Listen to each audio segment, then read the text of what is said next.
नमस्कार, मैं हूं गीता ठाकुर। आप देख रहे हैं नेशन स्पीक्स। विपक्षी गठबंधन इंडिया, तमाम कोशिशें, तमाम बैठकें।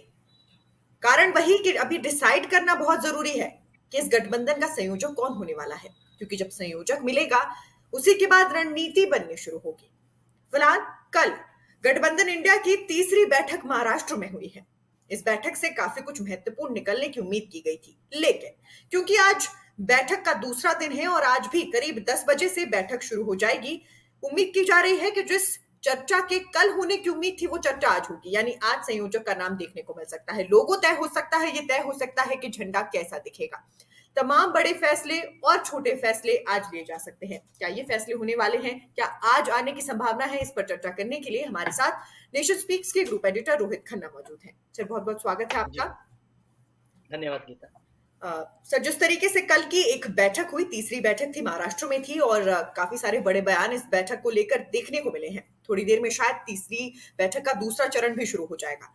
क्या आपको लगता है कि कुछ महत्वपूर्ण इस बैठक से आज फाइनली निकल कर आएगा, क्योंकि कल कुछ खास निकल कर नहीं आ पाया था? बिल्कुल सही कहा आपने। पहले दिन की जो बैठक थी उसमें वही वो पुरानी बातें, हम लोकतंत्र बचाने आए हैं, हम संविधान बचाने आए हैं। मतलब वही बातें होती रहीं और लोगो के बारे में कहा जा रहा है कि लोगो रिवील हो सकता है जिसमें आईएन को केसरी कलर में कर दें, जी को व्हाइट में कर दें और आईए जो बचा हुआ है उसको हरे कलर में कर दें। अब ये किस तरह का लोगो रहेगा उस पे सहमति बन पाएगी कि नहीं। आपने सही कहा कि कल की अगर हम बातचीत देख ले गीता, तो कल में बहुत सारी चीजें वही चीजें रिपीट गई। हम संविधान बचाने आए हैं, हम लोकतंत्र बचाने आए हैं, तो उसके अलावा कुछ नहीं था। अब ये क्या संविधान में ऐसा हो रहा है जिसको बचाना है लोग। अब देखिए, अगर किसी के खिलाफ किसी एजेंसी की कार्रवाई होती है, अब उसको अगर आप लोकतंत्र और संविधान तोड़ना कह रहे हैं तो वो तो समझ से बाहर है। जी। सर, इसके साथ साथ कल कुछ बड़े बयान देखने को मिले हैं, जिसमें से राघव चड्ढा ये कहते हुए नजर आए हैं कि कहीं ना कहीं हमें आतंकी गठबंधनों से या संगठनों से इसलिए जोड़ा जा रहा है क्योंकि बीजेपी सत्ते में आ गई है। बीजेपी को डर है कि ये गठबंधन बहुत ज्यादा मजबूत होने वाला है और ये भी डर है कि कहीं गठबंधन सफल ना हो जाए। तो यानी एक तरीके से बातों से काफी मजबूती दिखाई जा रही है, लेकिन धरातल पर वो मजबूती इस गठबंधन में देखने को मिल नहीं रही।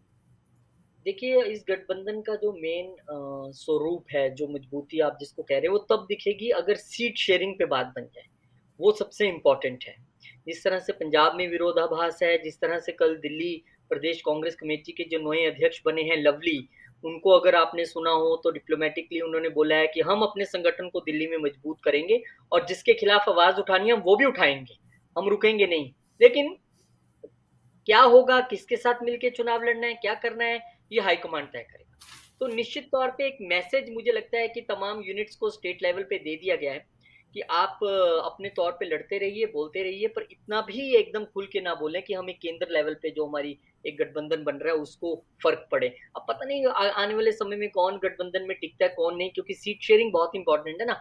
महत्वाकांक्षाओं की बात है कि किसको कितनी सीट चाहिए लड़ने के लिए, और हर पार्टी ज्यादा से ज्यादा चाहेगी। तो देखना पड़ेगा, वो मजबूती तो सीट शेयरिंग के बाद ही पता लगेगी कितनी मजबूती है। जी। और तेजस्वी यादव का भी बयान है, उन्होंने कहा है कि अगर हम सफल नहीं हो पाए तो लोग हमें माफ नहीं करेंगे। ये कहते हुए तेजस्वी नजर आए हैं और कहीं ना कहीं जिस तरीके से शुरुआत में आपने कहा कि संविधान को बचाने की बातें हैं, लोगों के माफ ना करने की बातें हैं, एक प्रोजेक्शन दिखाने की कोशिश कर रहे हैं कि अभी तक जो देश भर में चल रहा है वो सही नहीं है। हम जनता को बचाने के लिए आए हैं, लेकिन सवाल वही है कि जनता को किससे और कैसे बचाने आए हैं। अब आप एक बात बताइए, आप देश चलाने की बात कर रहे हैं, तेजस्वी यादव, लालू, आप बिहार तो चला लें पहले। आप ये बताइए, इतने साल आपने बिहार में राज किया, मुख्यमंत्री रहे आपके ही परिवार से, क्या हुआ बिहार? तब नहीं लोगों ने आपसे सवाल पूछे? तब लोगों ने आपको माफ कर दिया? तो सबसे पहले आप ये देखिए कि आप इतने बड़ा देश चलाने के लिए जा रहे हैं, उससे पहले आप स्टेट तो चलाएं। आप वहां तो देखिए क्या हो रहा है। आपके परिवार से लालू प्रसाद मुख्यमंत्री इतनी बार रहे, राबड़ी देवी मुख्यमंत्री रहे, अब खुद तेजस्वी जो हैं वो उप मुख्यमंत्री दूसरी बार बने हैं। तो कहीं न कहीं मुझे लगता है कि ये बड़ी एक होलो सी बातें हैं जिसमें कोई दम नहीं है कि हम संविधान बचाने आए हैं, लोग हमारे से सवाल पूछेंगे। अरे बिहार में आपसे सवाल नहीं पूछते कि आप इतने साल तक आपने राज किया तो फिर हमारा प्रदेश इतना पिछड़ा हुआ क्यों है? हम इतने पीछे क्यों हैं? तो ये उनको अपने आप से पूछना पड़ेगा। ये कह के बात नहीं बनेगी कि हाँ जी, लोग हमारे से सवाल पूछेंगे। तो सबसे पहले तो स्टेट आपका आपसे सवाल पूछेगा, देश की तो छोड़िए। जी। सर, इसके साथ-साथ राहुल गांधी जो हैं वो एक बार फिर से उन्हीं मुद्दों में उलझे नज़र आए हैं जब उन्होंने प्रेस कॉन्फ्रेंस की। तो फिर से अडानी के मुद्दे पर बात करते हुए नज़र आए हैं। एक बार फिर से उन्हीं बातों में, उन्हीं बयानों में उलझे नज़र आए हैं। ये अडानी वाला मुद्दा अभी पिछले 1-2 दिन में दोबारा बाउंस बैक हुआ है। क्योंकि जिस तरह से एक और एजेंसी की खबरें सामने आई हैं कि कैसे शेयरों की खरीद की गई, क्या किया गया। मुझे लगता है कि वो एक बिज़नेसमैन है देश के। उसके लिए जाँच चल रही है हर स्तर पे। मामला कोर्ट में भी है। जब जाँच चल रही है, मामला कोर्ट में भी है, तो फिर उस पे वाद-विवाद और बयान देने का कोई मतलब रहता नहीं है। आप उसको होने दीजिए, अगर वो दोषी होंगे तो सामने आएगा, दोषी नहीं होगा तो बच जाएँगे। तो उसको बार-बार उठाना और बीजेपी को या प्रधानमंत्री को टारगेट करना, वो देश के एक बिज़नेसमैन हैं, जैसे तमाम अदर बिज़नेसमैन हैं। मुझे नहीं लगता कि उसको लेके उनको कोई हंगामा बार-बार इस तरह से करना चाहिए। पर हाँ, अब कांग्रेस वो मुद्दा है उनके पास अडानी वाला। पिछली बार भी वो फ़ोटो लेके जो है वो पीएम और अडानी की फ़ोटो लेके लोकसभा में चले गए थे, वहाँ पे दिखा रहे थे। जयराम रमेश ने भी अभी इस मुद्दे पे बोला है। मुझे लगता है कांग्रेस को ये एक ईज़ी मुद्दा लगता है, क्योंकि जिस तरह से प्रधानमंत्री कहते हैं कि आप मुद्दा उठाइए, मुद्दा उठाने में प्रॉब्लम नहीं है, लेकिन आप हमारे से ये पूछिए कि आपने क्या किया है 5 साल में? आपने क्या विकास किया है? क्या चीज़ होनी चाहिए थी जो नहीं हुई? कहाँ हम पीछे छूटे हैं, हमारी ग्रोथ दर कम है, हम कुछ काम करने में सक्षम नहीं रहे हैं, इंटरनेशनल लेवल पे हमारी छवि नहीं, क्या है? कहाँ हम पीछे हैं? आप मुद्दों पे बात कीजिए। अगर आपके पास इश्यूज़ नहीं है और आप कभी अडानी को उठा लाएँगे, कभी कुछ उठा लाएँगे, तो इतना तो अब जनता भी समझती है। अब इतना बड़ा गीता डिजिटली लोग जुड़ चुके हैं खबरों की दुनिया से और सबसे। मुझे लगता है अब लोगों को कन्विंस करना इतना आसान नहीं है, वो टाइम चला गया जब एक पार्टी रैली करती थी और लोगों के लिए वही माध्यम होता था, रैली जाके सुनते थे और लोग अपना मन बनाते थे कि क्या करना है, या अखबार के माध्यम से पता लगता था। अब दुनिया बहुत स्मार्ट है, उन नेताओं से ज़्यादा स्मार्ट हो गए हैं वोटर, तो आप उन्हें सोचोगे कि आप उन्हें अडानी कह के बहका लोगे या आप उन्हें कुछ और कह के, तो ये बहुत मुश्किल है, वेरी डिफिकल्ट। जी।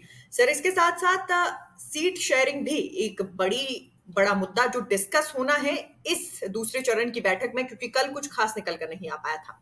उसमें से गौर करने लायक ये है कि जो इंडिया गठबंधन के 26 दल हैं, इसमें से 14 ऐसे दल शामिल हैं जो कुल मिलाकर सभी सीट्स में से यानी 326 सीटों पर दूसरे नंबर पर रहे थे और अभी सीट शेयरिंग होनी है। क्या आपको लगता है कि इन 14 दलों को ज्यादा अहमियत दी जाएगी क्योंकि दूसरे नंबर पर रहे थे? देखिए, ये कांग्रेस के लिए बड़ी सिरदर्दी है सीट शेयरिंग, क्योंकि कांग्रेस एक राष्ट्रीय पार्टी खुद को कहती है देश पे और कई स्टेट्स पे, क्या तकरीबन हर स्टेट पे अब तक कभी ना कभी राज कर चुकी है। तो उसको देखना है कि उसको 80 सीटों में से 2 लेनी है, 6 लेनी है, उसको 13 में से 3 लेनी है, 2 लेनी है। कैडर को कैसे मनाएँगे? जो इतने सालों से चुनाव लड़ते आ रहे हैं, जीते भी हैं, हारे भी हैं, मंत्री भी रहे हैं, उनको आप कैसे मनाएँगे? और सीट शेयरिंग की जहाँ तक बात है, अभी एक हलचल भी है। आपको पता है अभी ये अंदर जो इंडिया गठबंधन की बैठक हो रही है, उसमें एक हलचल भी है। हलचल ये है कि कहीं देश के चुनाव पहले तो नहीं हो जाएँगे? कहीं चुनाव जल्दी तो नहीं हो जाएँगे? हम सीट शेयरिंग फटाफट कर लें, फटाफट इस पे फ़ॉर्मूला तैयार कर लें। हालाँकि बीजेपी शुरू से नकार रही है, कोई चुनाव जल्दी नहीं होने वाले हैं, हम तय समय से चुनाव कराएँगे। लेकिन इस बात को लेकर भी इंडिया गठबंधन में एक चर्चा है कि हम देरी ना करें और सीट शेयरिंग का फ़ॉर्मूला भी जल्दी से जल्दी तय कर लें। क्योंकि उनको लग रहा है ऐसा कि चुनाव जल्दी हो सकते हैं। हालाँकि मुझे भी इस बात पे संशय कि जल्दी हो सकते हैं कि नहीं, मुझे लगता नहीं है, क्योंकि बीजेपी जब जो सरकार में पार्टी है वही कह रही है कि हम ऐसा कुछ नहीं करने वाले हैं और तय समय से चुनाव होंगे। तो ये क्यास हो सकता है विरोधियों का। और आपने सही कहा, सीट शेयरिंग एक बड़ा सिरदर्द है और उसको सुलझाने के लिए कुर्बानी, बेसिकली मैं कहूँगा त्यागी कौन बनता है? आप समझ गए? भोगी तो सभी बनने के लिए तैयार है कि ये सीट हमें दे दो, ये सीट हमें दे दो, सत्ता का भोग हो जाए, इस कुर्सी का हो जाए लेकिन त्यागी कौन बनेगा? सीट शेयरिंग का मतलब है आपको अपनी सीट किसी के लिए छोड़नी, त्याग करना। वो कौन करेगा? क्या कांग्रेस करेगी? इतनी बड़ी राष्ट्रीय पार्टी कितना त्याग कर लेगी, वो कितनी सीटें छोड़ देगी? आप समझ गए ना, पंजाब जैसा स्टेट जहाँ पे आप बहुत बहुमत में हैं, दिल्ली जैसा स्टेट जहाँ पे उनके पास फुल मेजॉरिटी है, अब वहाँ पे त्याग का तो कांग्रेस का बनता है, क्योंकि आपकी तो वहाँ पे बिल्कुल बेस ही नहीं है। तो वहाँ आप त्याग त्याग करने के लिए तैयार हैं, ये बड़ी बात है। अब वेस्ट बंगाल की बात ले लीजिए, वहाँ तो ममता दीदी हैं, लेफ्ट तो कहीं नहीं है। वहाँ पे ममता दीदी त्याग करेंगी लेफ्ट के लिए? जिनके लिए आपने इतनी लड़ाई लड़ी, आप लोगों के बीच गए, 100 चीज़ें बोली, सत्ता ली, उनको कोस-कोस के अब आप बोलेंगे कि हाँ जी, ये बहुत अच्छे हैं, अब हमें वोट दीजिए और हम इनके लिए ये सीट छोड़ रहे हैं। जी। तो ये बहुत सारी चीज़ें हैं, समाजवादी पार्टी देगी कांग्रेस को यूपी में सीटें, कि हाँ जी, हम बड़ी पार्टी हम ज़्यादा जीतते हैं, आपका कोई बेस नहीं। तो बहुत सारी चीज़ें हैं और मुझे लगता है ये वेरी डिफ़िकल्ट है। अभी सीट शेयरिंग का तो मुझे लगता नहीं है इसमें डिस्कस हो पाए, आगे कुछ हो तो पता नहीं। जी। और सर अगर पूरे मुद्दे को कंक्लूड करना चाहेंगे क्योंकि अभी दूसरे चरण की बैठक कुछ ही देर में, कुछ ही पलों में शुरू होने वाली है। अगर पूरे मुद्दों को आप कंक्लूड करना चाहें तो क्या कहेंगे? इंतज़ार कीजिए, 1 लाइन क्योंकि पहले दिन तो नहीं कुछ हो पाया। पहले दिन तो आप पिच पे टुक-टुक करके बस बातचीत हो गई, हम बचाने आए हैं, हम बचाने आए हैं। अब दूसरे दिन लोगो जारी होता है, कितनी समन्वय समितियां बनती हैं, सीट शेयरिंग बात होती है कि नहीं होती है, जो कि मुझे भी बहुत दूर की कौड़ी लगती है, क्योंकि इससे पहले आपको कई स्टेप लेने हैं। वो ये है कि आपसी समन्वय बनाना, जो स्टेट्स में आपके बीच में बिल्कुल तालमेल नहीं है, उसको कैसे ठीक करना है। अधीर रंजन चौधरी कितना मुखर रहते हैं ममता बनर्जी के खिलाफ। तो पहले तो वो सभी चीज़ें डैमेज कंट्रोल चीज़ें करनी होंगी, कमेटियाँ बनानी होंगी, लोगो रिवील करेंगे, क्या करने वाले हैं, यही सब चीज़ें आज की बैठक में हो जाए गनीमत है और मुझे लगता है इंतज़ार करें, सबको बहुत बेसब्री से इंतज़ार है कि आज शाम तक क्या सामने आता जी, बहुत-बहुत शुक्रिया सर इस चर्चा में जुड़ने के लिए। इंतज़ार बरकरार है और दूसरे चरण की बैठक ये बताने वाली है कि गठबंधन का रुख क्या है। आज अगर महत्वपूर्ण फैसले होते हैं, तो ये भी पता चल जाएगा कि गठबंधन में सीट शेयरिंग कैसे होने वाली है। ये भी पता चल जाएगा कि संयोजक कौन है और उसके साथ-साथ ये भी पता चल जाएगा कि आखिर किस चिन्ह के साथ आगे बढ़ रहा है ये गठबंधन इंडिया। तमाम अपडेट्स, तमाम जानकारी के साथ नेशन स्पीक्स हाज़िर होता रहेगा। नेशन स्पीक्स के यूट्यूब चैनल को लाइक, सब्सक्राइब और शेयर करना ना भूलें।